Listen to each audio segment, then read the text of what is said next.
stoppage. Rose Volante is complaining, and I believe she might have a certain point saying, hey, that was a why did he stop it right there? That was a clash of heads to the bridge of the nose. It opened up that gash, but regardless, Benji Estevez was already taking a close look at Volante.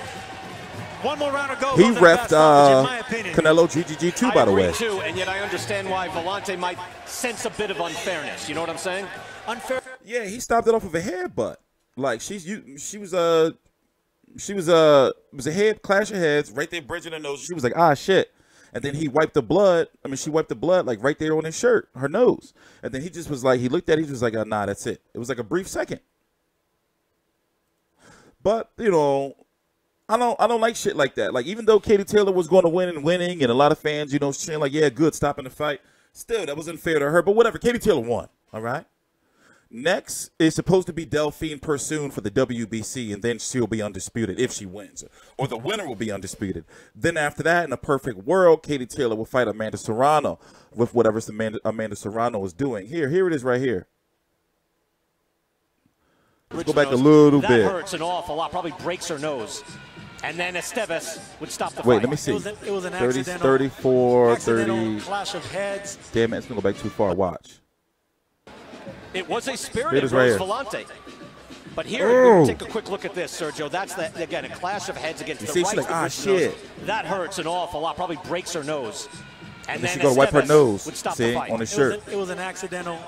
He was like, oh, no, that's nasty. Clash of heads. No, that's nasty. That's it. You're out of here. That was a bad cut. You've seen Volante bury her face in Estevez's shirt just to wipe the blood off her nose. And that blood was only going to profusely bleed even more as the rounds went on. That hurts so much, Sergio, doesn't it? How many times has your nose been broken? Oh, too many. Don't remind me, Brian. Don't remind me. To see her wince like that, that's normal when you have someone's head hitting you on the bridge of the nose, and that's what she's complaining about here. She was outboxed. Michael Buffer is ready with the decision. Ladies and gentlemen, referee Benji Estevez calls a halt to the contest. The official time, 1 minute, 40 seconds of round number 9. This young lady now has 3 of the 4 major belts, just 1 belt away from being the undisputed champion. She's now IBF, WBA, WBO, Women's Lightweight Champion of the World, the Fighting Pride of Ireland, KT Irish Katie.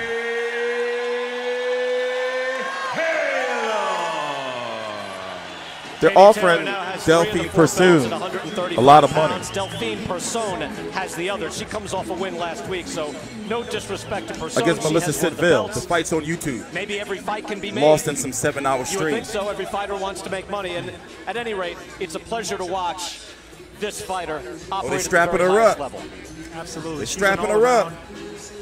A fighter. I mean, she does everything really, really well, from the moving, the punching, the technique, and tonight we coming for you, Delphine. We coming for you. Punch too.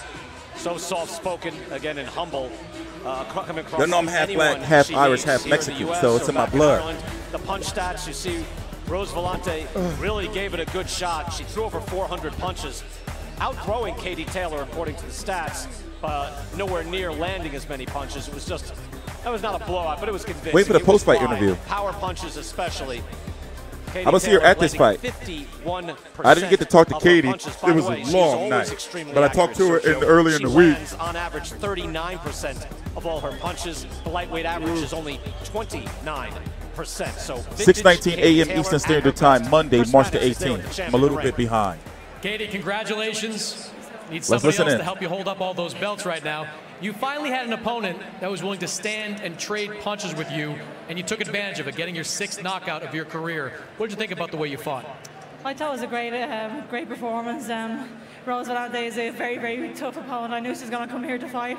I think she got the best out of me here tonight, and tonight we definitely seen a great showcase for women's boxing. After that 2nd round, and you scored the knockdown in the 1st, your trainer Ross said, you got to calm down a little bit. Were you getting a little overexcited, looking to get that stoppage? Yeah, that's a problem of mine since I have turned pro. I have to stay composed a bit more, but thank God I have a genius coach in my corner. Rossi and White is an absolute genius, and I have the best man working in my corner, so that's why I'm in this position now. You knew coming in that Rose has some power, 8 knockouts on her resume. It looked like early on she was coming to try to stop you in the beginning. Could you feel that, and what did you think of her power? Yeah, she definitely had a bit of pop at the end of her punch, but I have a great chin, thankfully, and I can stand there and trade punches with anyone. And I also have the power to hurt those girls. When you do stand here and fight, it's a problem for them. You now have 3 pieces of the 135-pound title. There's one more piece out there. Is that the fight you want? Absolutely. Now we can start talking about Delphine Persoon. That name's been coming up over the last 2 years, and I've got the 3 belts. She's got the WBC belt, so we have to get that fight on next. Is that fight more appealing to you than, say, a fight with Cecilia Breakhouse or Amanda Serrano? I would take either one, really, but my goal is to become the undisputed champion first and foremost, and the fights with Amanda and Cecilia are a lot bigger when I have got the 4 belts. So Delphine Persoon is a fantastic champion. She's been a long reigning champion for years now, and that's going to be a fantastic fight. Congratulations, Katie. Thank you so much, and thanks so much for everyone for the support. It was incredible. Yeah, I got to talk to at the post-fight press conference. They were saying that they have reached out to Delphine Persoon, and they're going for Taylor versus Delphine Persoon as the chief support to Joshua versus Miller June the 1st. And they're offering her a lot of money. Then, as I said earlier, in a perfect world, we would get Katie Taylor, if she wins against Delphine Persoon, versus Amanda Serrano on the zone, who Eddie Hearn has said contracted to fight Katie Taylor on the zone. But I have questions like, you know, where would that fight go at? That's a little too far down the line, but I think they should do that in Ireland. You know, will Amanda Serrano be willing to go over there? After all, if Katie Taylor does her part, she'll have all 4 titles, right? At 135. I talked to Katie about fighting Cecilia Braekhus at 147, and she said multiple times that, you know, she feels that weight is too big for her right now at this point in her career. You know, Delphine Persoon is what she wants, 43-1, 18 KOs. As I said, I watched her last week on a weird, bizarre stream with no commentary, no sound pretty much. It was lost in 7 hours against Melissa Sidville of New York. Haitian, but of New York. And as you can see, she's been fighting a lot. She even got that win over her, who I would love to see fight Katie Taylor. Then if you factor in what Michaela Mayer's going to do, you know, she's over on in Top Rank. You know, women's boxing is alive. And I'm glad that Katie Taylor got the knockout and that, you know, women's boxing, not only with the storylines, but overall the fights are more exciting now than they've ever been. You know, with Shield versus Hammer coming up. You know, whatever Cecilia Braekhus is going to do. I'm guessing that she's going to be heading over to the zone as well to be fighting likely on Triple G Promotions cards.